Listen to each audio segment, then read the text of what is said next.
नमस्कार, माझा महाराष्ट्र लाईव्हच्या विशेष बातमीपत्रामध्ये आपलं स्वागत है। नमस्कार, आदाब। माझा महाराष्ट्र न्यूज़ में आप सभी का स्वागत है। आज हमारे साथ में एमबीटी मजलिस बचाओ तहरीक के अमजदुल्ला खान साहब है, जो आज वो तेलंगाना हैदराबाद के उम्मीदवार हैं। उनसे जानते हैं कि हैदराबाद के क्या मसले मसाइल है और क्या यहाँ का विकास है। नांदेड़ से पहली बार माझा महाराष्ट्र से हैदराबाद तेलंगाना आए और आपकी कैंपेन भी देखे और यहाँ के मसले भी देखे। लोग कहते हैं यहाँ के कि शादी मुबारक हमने कराए और कहीं विकास देखना है तो हैदराबाद आओ, और हमारे सत्ता में हमारे हुकूमत में कभी मस्जिद शहीद नहीं हुई। ऐसा तेलंगाना की जो चीफ मिनिस्टर और नांदेड़ महाराष्ट्र से अपनी पार्टी का आगाज़ किया। जी, तो आप क्या कहना चाहते हैं इन लोगों के बारे में? देखिए, पूरे हिंदुस्तान में वो सब कुछ नहीं होता जो हमारे तेलंगाना में होता है। केसीआर साहब जो है 2002 में उनका तेलंगाना एजुटेशन चालू किए, अच्छी उर्दू बात करते, शेर शायरी करते, तो मुसलमान उन पर भरोसा किए और तेलंगाना एजुटेशन में मुसलमान भी साथ दिए। 2013 में 14 में तेलंगाना हुआ, 2014 में आप चीफ मिनिस्टर बने। ये पूरे 9 साल में सबसे पहले जो है, आप कभी सुने कि जुडिशल कस्टडी में कोई एनकाउंटर होता बोल के? पूरे इंडिया में नहीं हुआ, वो हुआ तेलंगाना में। यहाँ पर आलेर एक मुकाम है, जुडिशल कस्टडी से 5 मुस्लिम कैदियों को ला के पॉइंट ब्लैंक रेंज में उनका इनकाउंटर हुआ, हाथ में हथकड़ी थी। उसके बाद में जो है यहाँ पर एक किशन बाग में कोई सरदारियों का एक झंडा जला दिए थे, तो कुछ राइट हुआ तो अंधाधुन पुलिस फायरिंग करी करके 4 लोगों को मार दी। आज तक उसके ऊपर कोई इंसाफ नहीं हुआ कि भाई पुलिस की क्या वजह थी फायरिंग करने की। एक मुस्तफ़ाउद्दीन नामी एक लड़का था आर्मी गैरिसन में, उन्हें कुछ पीपल का पत्ता तोड़ने के लिए गया तो उसके साथ बदफेली किए, उसको ज़िंदा जला दिए। उन्हें 3 दिन जिंदा रहा, डाइंग डिक्लेरेशन दिया, वो लोगों को आज तक नहीं पकड़े। मक्का मस्जिद में जो बम धमाका हुआ, खातिल बाइज्जत बरी हो गए, गवर्नमेंट अपील पे नहीं गई। यहाँ पर एक वटोली बोल के आदिलाबाद में एक मुकाम है, वहाँ पर दरवाज़ा बंद करके, आपके नांदेड़ के करीब का ये वटोली, आपको मालूम होगा, 6 आदमी को ज़िंदा जला दिए और वो खातिल बाइज्जत बरी हो गए। सरकार जो है केसीआर की गवर्नमेंट आगे नहीं गई। अब यहाँ पर हज़ारों करोड़ रुपए के वक्फ की जायदादों को तबाह कर दिए। आज 5 साल से वक्फ बोर्ड के दफ्तर को लाख है, तो यहाँ की कोई मुस्लिम तंजीम जाके केसीआर साहब को ये नहीं पूछ रही, साहब हम जो है बड़े बड़े केसेस हार जा रहे हैं, we are unable to produce the evidence in the court, आप ये लाख खोलो साहब बोल के कोई नहीं बोल सक रही। रिसेंटली जो आपके दरगाह हुसैन शाह वली, कई हज़ार करोड़ रुपए की प्रॉपर्टी, हम लोअर कोर्ट में केस जीते, हम हाई कोर्ट में केस जीते, लेकिन हम जो है सुप्रीम कोर्ट में केस हार गए। इधर गवर्नर, स्टेट गवर्नमेंट, वक्फ बोर्ड, दोनों एक ही है ना पार्टी। अगर फ़र्ज़ करिए वक्फ की जायदादों के दुश्मन बने हुए हैं केसीआर साहब, तबाह ताराज करते रहीं, कई छिले मुबारक रोड वेडिंग में हटा दे रही, 9 मसाजिद शहीद हुए। आप बताइए कि हिंदुस्तान में कई स्टेट ऐसे जहां बीजेपी की सरकार है, वहां पर ये हरकत नहीं हो रही। यहाँ पर केसीआर, और कोई नेशनल मीडिया नहीं बताता, कुछ नहीं बताता। मैं हैरत हुआ, हमारे केसीआर साहब जो है अपनी पार्टी लेकर महाराष्ट्र में गए और आपके नांदेड़ में आके बोल रही कि कहीं तरक्की देखना है तो आप आओ हैदराबाद देखो, तेलंगाना देखो। तो मैं बोल रहा हूँ कि अगर कई मुसलमानों की तबाही देखना है तो आप आओ हैदराबाद, आप आओ तेलंगाना, देखो कि मुसलमानों के साथ क्या हो रहा। अब शादी मुबारक हम दे रही, आप बताइए क्या केसीआर साहब नहीं आने से पहले क्या मुसलमान बच्चियों के शादियां नहीं होते थे यहाँ पर? आप क्या दे रहे हैं शादी मुबारक में? 1 लाख रुपए दे रहे हैं, वो भी कब आते मालूम वो पैसे? ये शादी हो जाती, उन्हें प्रेग्नेंट हो जाती, उसको बच्चा हो जाता है, 1 साल के बाद में 30% किकबैक देना, उसमें एमएलए के पीए को पैसे देना, कारपोरेटर के पीए को देना, गवर्नमेंट ऑफिसरों को पैसे देना। 1 लाख में कुछ 30,000 रुपये कट के 1 लाख 5,000 रुपये आते पैसे। अब आप बताइए, वो 1 लाख की आस में लोग जो है इंटरेस्ट पे पैसे लेके शादी कर रहे हैं, तो वो इंटरेस्ट में चले जा रहे हैं पैसे। आप मेरी 30,000 करोड़ रुपए की प्रॉपर्टी डैमेज करके खा ले रहे हैं आप पैसे, लैंड ग्रैबरों को दे रहे हैं। आप देखिए, ये बात ऐसी है कि शादी मुबारक हो रहा, वो फिसाद नहीं हुआ बोल रही तेलंगाना में। अरे आज सब पढ़ लिया, हिंदू भी पढ़ लिया, मुसलमान भी पढ़ा लिखा है, कोई नहीं चाह रही कम्युनल राइट होना बोल के। तो ये बात ऐसी हुई कि एक आदमी जो है बस में सफ़र कर रहा, उन्हें अपनी सैलरी लेके बस में सफ़र कर रहा, एक चोर जो है उसकी पॉकेट मार दिया।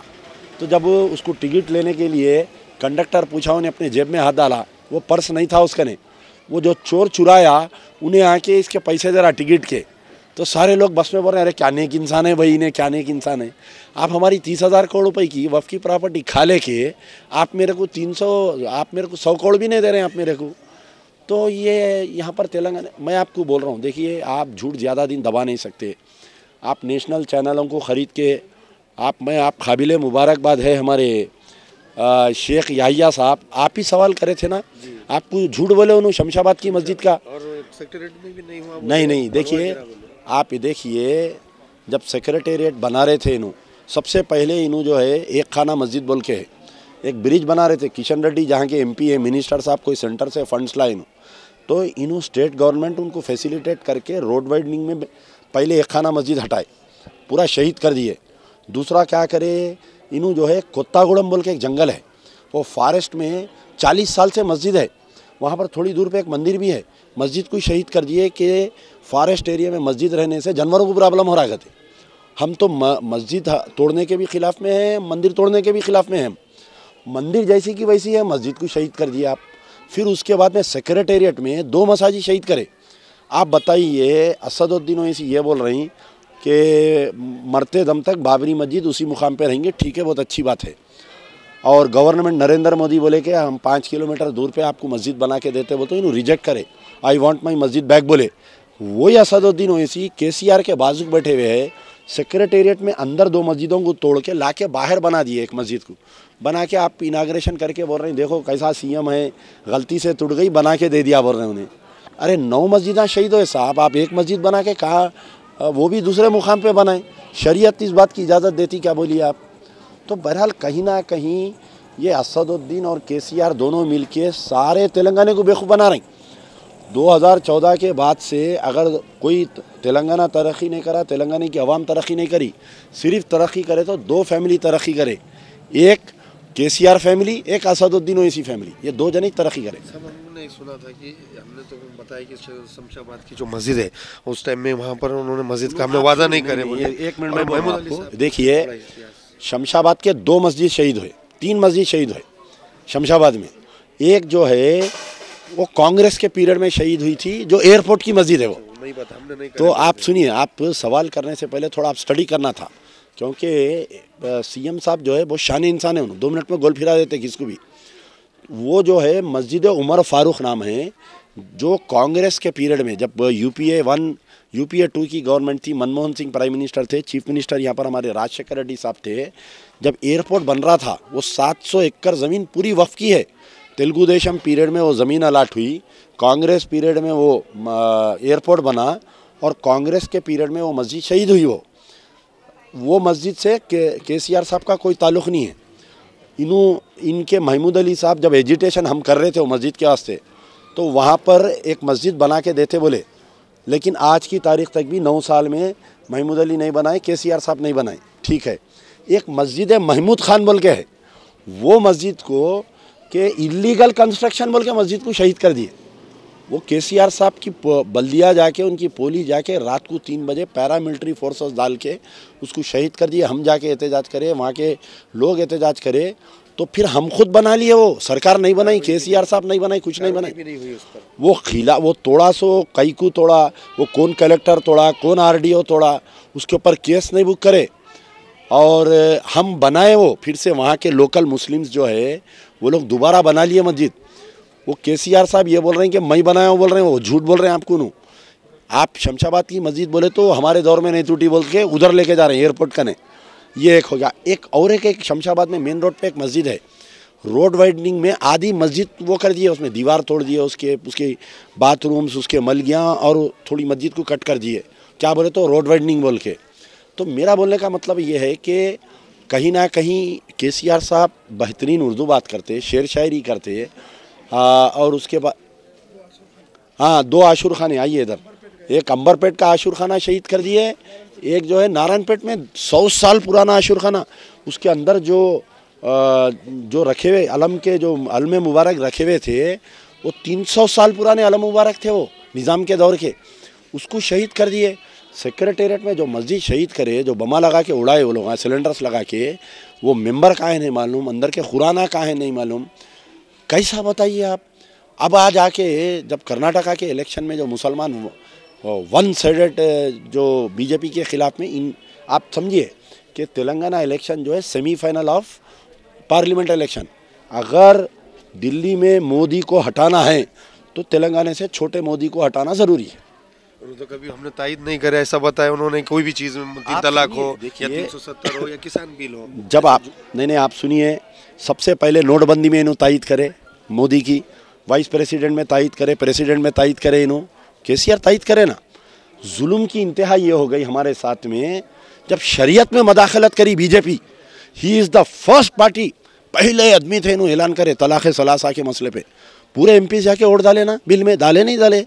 अब और क्या होना बताइए आप बोल रहे हम तायद नहीं करे बोले तो आप तलाक़ सलासा में आप जाके वोट दे क्या कि यहाँ मुसलमानों को झूठ बोल रहे हैं आप।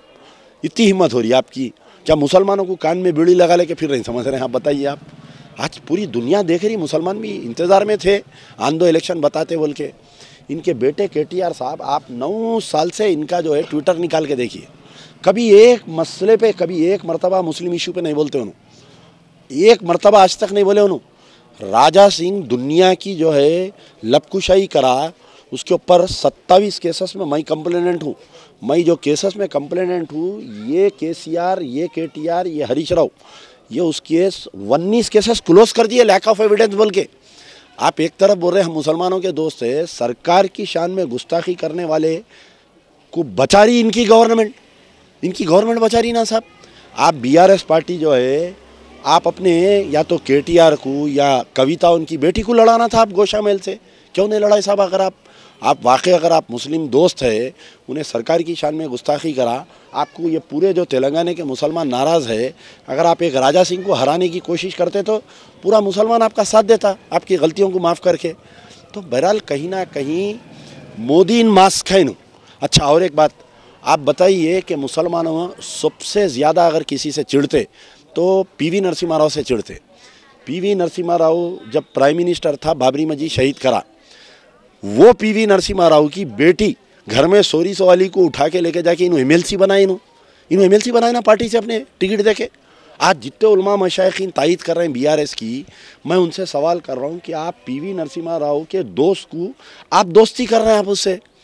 PV नरसिम्हा राव की 100 साला जश्न मनाए, उसकी जो 100th बर्थ एनिवर्सरी सेलिब्रेशन बोल के 1 साल तक मनाए, वो 1 साल पूरा 7 साल बोल के बाज़ाब्ता एक कमेटी बनाए, पूरे डिस्ट्रिक्ट हेडक्वार्टर्स में PV नरसिम्हा राव का पुतला लगाए। यहाँ हैदराबाद में एक पुतला लगाए बड़ा ब्रॉन्ज का, और एक डिस्ट्रिक्ट का नाम PV नरसिम्हा राव रखे, एक कॉलेज का नाम PV नरसिम्हा राव, एक पार्क का नाम PV नरसिम्हा राव से इतनी हमदर्दी, और मुसलमानों से ज़बानी हमदर्दी। जो इंसान PV नरसिम्हा राव का दोस्त है, क्या उन्हें मुसलमानों का दोस्त हो सकता है? क्या बताओ आप मेरे को। तो ये कई चीज़ें जो है बाहर आ रही नहीं। नेशनल मीडिया कभी हैदराबाद में या तेलंगाना में क्या हो रहा नहीं बताते।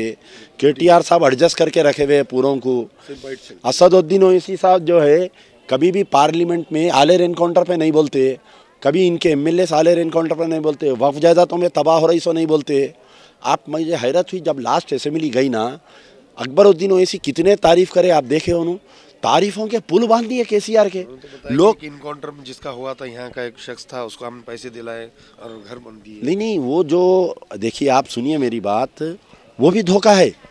जो एक पुलिस ऑफिसर मारा, उनका ताल्लुक़ यहाँ से नहीं है, एक्चुअली उन्होंने कहीं कर्नाटका के रहते, वो लोग यहाँ पर माइग्रेट होकर रह रहे थे। ये तो इन्हों क्या करे, अब इलेक्शन सामने है, अब क्या करना। ये असदुद्दीन ओवैसी इन्हों दोनों बैठ के बात करेंगे, उनकी वाइफ को जॉब देते, बोले जॉब नहीं दिए, टेम्पररी, वो 11 महीने का हमारे कने खुली कुतुब शाह में है वो, फिर दूसरा 11 महीने नहीं होता, वो रिन्यू नहीं होता, वो कंपनसेशन दिए होंगे। क्या बुरा काम करे, क्या 9 मस्जिदां तोड़ के मैं एक को कंपनसेशन दे दिया बोले तो कैसी बात बोलो आप जो है 5 आलेर एनकाउंटर में मार दे रही। मोहम्मद खदीर को कस्टडियल, अरे मोहम्मद खदीर, अरे मासूम आदमी, उसका तो कोई कसूर नहीं, लेके जाके उल्टा टंगा के शाटा दे के उसको मार के जो है उसको, उसकी बीवी को आज तक इंसान, अरे वो जो पुलिस वाले मारे उनके ऊपर 302 का मुकदमा दायर नहीं करे। आप क्या सूरत से मुसलमानों के नोट ले रहे हैं। आज KTR साहब को पुराने शहर की बिरयानी याद आ रही, ओल्ड सिटी की, उनको ईरानी चाय याद आ रही, आके होटलों में बैठ के चाय पी रही, उन्होंने जो है मौजम जाई मार्केट की कुल्फ़ी याद आ रही। अब देते मुसलमान, अब तुमको कुल्फ़ी देते, याद रखो 5 साल तक चूसते बैठो तुम कुल्फ़ी। अब सब जिस तरीके से हमने यहाँ पर 3 दिन से आए हुए हैं, हमने ग्राउंड लेवल पे जो सर्वे किया है, यहाँ पे नाले देखे, गड्ढे देखे, जो हमारे पास नांदेड़ महाराष्ट्र में हाल है यहाँ है, और केसीआर बोलते हैं यहाँ के देखो कि विकास देखना है। तो मगर इसके बारे में लोकल न्यूज़ या इंटरनेशनल मीडिया या कोई यूँ नहीं बता रहा। यहाँ पर क्या है, सियासी गुंडागर्दी बोलते हैं उसको। क्या बोलते हैं? सियासी गुंडागर्दी। आप काबिल मुबारकबाद है, आप जो नांदेड़ से आके यहाँ पर कुछ थोड़े दिन पहले दिल्ली से भी प्रेस वाले आए थे, तो मैं ये बता रहा हूँ आपको, एक यहाँ पर क्या है, एक सियासी गुंडागर्दी है। सारे जितने भी यहाँ पर आप मीडिया चैनल्स बोलिए या कहीं ना कहीं इनका मफाद है, मफाद। आप मैं क्या जुमला बोल रहा हूँ कि ये हकीकत नहीं बताते ये लोग। आप देखिए, अब हम भी इतने दिन से कैंपेनिंग कर रही हैं, हम खौफ क्या भाई, आपके ज़मीर को ख़रीद ले रही, आपको पैसे दे रहे हैं, आपका ज़मीर ख़रीद ले रहे हैं, ख़त्म हो गई बात। जी, मुसलमानों के हक की आवाज़ तो सिर्फ ये 2 भाई उठाते हैं, ऐसा बता रहे अकबरुद्दीन ओवैसी विधानसभा तेलंगाना और पार्लियामेंट में असदुद्दीन ओवैसी। तो आवाज़ उठा रही ना साहब, 5 इनकाउंटर हो गई, इन्हों आवाज़ उठा रही, कस्टोडियल डेथ हो जा रही, आवाज़ उठा रही, 5 साल से वक्फ बोर्ड को लाख है, इन्हों आवाज़ उठा रही, आपके कई हज़ारों करोड़ रुपए के केसेस हम हार जा रही वक्फ के, इन्हों आवाज़ उठा रही, कई आशूर खाने तोड़ दे रही, इन्हों आवाज़ उठा रही, कई खबरस्ताना तोड़ दे रही, इन्हों आवाज़ उठा रही। मुस्लिम बस्तियों में आप फिर के देखो, आज भी पोल्यूशन इतना है, पानी ऐसा पकड़े तो पूरा पोल्यूशन हो रहा, इन्हों आवाज़ उठा रही। इन्हों कब आवाज़ नहीं उठा रहे बोल रहे हैं, हम भी बोल रहे हैं ना, इन्हों आवाज़ उठा रही। असेंबली में जो 0 ओवर रहता, गवर्नमेंट उसके अंदर जो है जवाब देने रहती, जब ठहर के एक जज्बाती तकरीर करके वो चैनलों पे डालते उन्होंने। अब भोला भाला मुसलमान, अब आप देखिए पूरे हिंदुस्तान का इलेक्शन जो है वो डेवलपमेंट की बुनियाद पे होता। 5 साल जो सिटिंग है उन्हें आया तो उसको पूछते कि तुम क्या करे, क्या करने वाले हैं। हमारे कहने ओल्ड सिटी में जो है जज्बाती नारे, जज्बाती तकारीर, बड़ा गोश्त खाएंगे, अकबर भाई को लाएंगे, ये मुसलमानों का मुद्दा है। आप बताइए, आप वहाँ बीजेपी क्या बोल रही, जो जया सियाराम नहीं बोला उसको हिंदुस्तान छोड़ दो बोल रही। तो दोनों का मैच फिक्सिंग चल रहा है। ये तो बता रहे थे कि यहाँ अगर हुकूमत आई तो हम बुलडोजर यहाँ भी चलेंगे। हाँ, तो देखिए आप इनू जाके 12% रेजोल्यूशन भी कम। आप सुनिए बात, इनू जाके वहाँ योगी को मदद करके आ रही ना, इनू वहाँ जाके वोट पोलराइजेशन करके आप लास्ट असेंबली इलेक्शन का निकालिए, नियरली 40 सीट ऐसे है, एमआईएम 500 ले रही तो बीजेपी 1000 से जीत रही, एमआईएम 1000 ले रही तो बीजेपी 1000 से जीत रही, एमआईएम 2000 ले रही तो बीजेपी 2000 से जीत रही। तो इन्हों जाके उनकी मदद करके आए ना, इनको जिंदा रखना ज़रूरी है ना। इन्हों यहाँ पर जितना, अब योगी आके यहाँ तकरीर कर रहे हैं, मोदी अमित शाह तीनों क्या बोल रहे हैं, जैसा निज़ाम को भगा दिए हम जो है अवैसी को भगा देंगे। अब यहाँ मुसलमान जज्बात में आ जाना, सब भूल जाना, नल लाइट ड्रेनेज मोरी सब भूल जाना, इनकाउंटर भूल जाना, वफ़ की तबाही भूल जाना, नारे तकबीर अल्लाह अकबर बोल के हम निकल जाना रोड पर। तो कहीं ना कहीं आजकल का मुसलमान पूरा पढ़ा लिखा है, पूरा इलेक्शन देख रहा है सोशल मीडिया पे, 5 साल का उसको यादाश्त है, उसको वोट देते वक्त पार्टनर इन क्राइम बोली आप, उनको भी सबक सिखाएंगे, इनको भी सबक सिखाएंगे। अकबरुद्दीन ओवैसी साहब के मतदार संघ में अमजदुल्ला खान लड़ना था, हिम्मत है तो कहाँ से? नहीं, आप ये देखिए, अब जो याकूतपुरा है ना, ऐसा है, मोहम्मद पहलवान का इनका झगड़ा हुआ था, तो इनको कहीं ना कहीं दिमाग पे मार दिए शायद बेचारे, तो इनका ज़रा दिमागी तवाज़ुन हट गया अकबरुद्दीन ओवैसी का। दीवाने दीवाने बातें कर रहे हैं, हौले हौले बातें कर रहे हैं। अब जो मौजूदा याकूतपुरा कॉन्स्टिट्यूंसी है ना, वो ओल्ड चंद्रायन गुट्टा ही हो, रीऑर्गेनाइजेशन में 60% ऑफ चंद्रायन उठाया। मेरी मर्जी, मैं कहीं से भी लड़ता हूँ। नेक्स्ट टाइम देखेंगे आने वाले 5 साल में वहाँ से भी लड़ेंगे बराबर, कहीं को छोड़ेंगे। 2004 में हमारे भाई अकबरुद्दीन ओवैसी के ख़िलाफ़ में लड़े, 4000 वोट से हारे। 2009 में भी 4-5 हज़ार वोट से हारे, लड़े हम लोग बराबर लड़। यहाँ क्या है, पूरा एडमिनिस्ट्रेशन बिका हुआ रहता, पुलिस बिकी हुई, इलेक्शन मशीनरी बिका हुआ पूरा। यहाँ इलेक्शन नहीं होता, यहाँ सिलेक्शन होता। सब आपके जनता दरबार भी हमने काफ़ी देखे, लोगों का काफ़ी साथ रहा, तो क्या लगता है कि अब ये 30 तारीख को क्या रुझान रहेगा? नहीं देखिए, आप सुनिए मेरी बात, हम क्या है, अल्लाह के भरोसे लड़ने वाले हैं। अल्लाह ताला 2 बार मुस्कुराता, एक जब सारी दुनिया किसी को जलील करना चाहती और अल्लाह उसको ऊपर उठाना चाहता तो अल्लाह मुस्कुराता। एक जब सारी दुनिया किसी को ऊपर उठाना चाहती और अल्लाह उसको जलील करना चाह रहा, तो आप यहाँ पर फैसला हो गया इंशाल्लाह। 30 तारीख के इंतज़ार में पूरे आप फिरिए, सर्वे करिए, मेरे को हेल्प करिए आप। अगर मैं कहीं वीक जा रहा हूँ तो आप बोलिए, आप खुद जाइए। तो पूरा डिसाइडेड है कि 30 तारीख, देखिए आप, यहाँ का मुसलमान चाह रहा बदलाव, यहाँ का आवाम चाह रही बदलाव। कब तक आप आवाम को बेवकूफ़ बनाते बोलो, जज्बाती तकरीर नारे। आजकल उनकी मीटिंगों में भी पब्लिक ज़्यादा नहीं आ रही। तो बहरहाल 30 तारीख के दिन उम्मीदवार आने की उम्मीद कर रहे थे। 30 तारीख के दिन याकूतपुरे की आवाम निकलेंगी, बड़े पैमाने पे निकलेंगी। आज तक ऐसा पोलिंग परसेंटेज नहीं आया, वो आएंगे आपको याकूतपुरे में। ख़वातीन निकलेंगे, यंग वोटर्स निकलेंगे, ज़ईफ़ निकलेंगे, बड़े लोग निकलेंगे। बस 7 तारीख के दिन cylinder cylinder gas cylinder gas cylinder gas cylinder. सब राजा से आखिरी सवाल, राजा सिंह जिस तरीके से कर रहा है कि मेरा आखिरी इलेक्शन है, मरो या जियो का, तो उसके खिलाफ तो कभी मजलिस ने उतारी नहीं, और जो भी देते हैं तो उन्होंने साथ दे देते हैं और उनको उन्होंने नामर्द कहते हैं, दोनों भाई ये है। तो इसमें क्या लगता है कि जो गोशा महल का राज क्या है, जो नांदेड़ भी लोग नहीं, आप देखिए, जैसा अकबरुद्दीन ओवैसी मुस्लिम सियासत करके अपनी दुकान चला रहे हैं, वो राजा सिंह भी हिंदू सियासत करके दुकान चला रहा उन्हें अपनी। वहाँ के गोशा महल में अगर कोई अच्छा स्ट्रांग कैंडिडेट कांग्रेस या बीआरएस देती तो 100% जीतने के उम्मीद थे। वहाँ के जो मुस्लिम वोट है, अगर कांग्रेस को जाते या मुस्लिम वोट बीआरएस को जा रही तो उन्हें जीतने के चांसेस है। वहाँ पर पूरा मैच फिक्सिंग और पूरे पॉलिटिकल पार्टीज एमआईएम बीआरएस मिल के उसको जिता रहे हैं उसको। देखिए, मजलिस वालों को क्या है, जैसा आप खेत में एक पुतला लगाते, चुड़िया नहीं आना बोल के डराने, तो डरा के मुसलमानों के वोट लेने के लिए they need a Raja Singh. Raja Singh को जिंदा रख रहे हैं वो लोग। अशाच नवनवीन बातम्यांसाठी पाहत रहा माझा महाराष्ट्र लाईव्ह।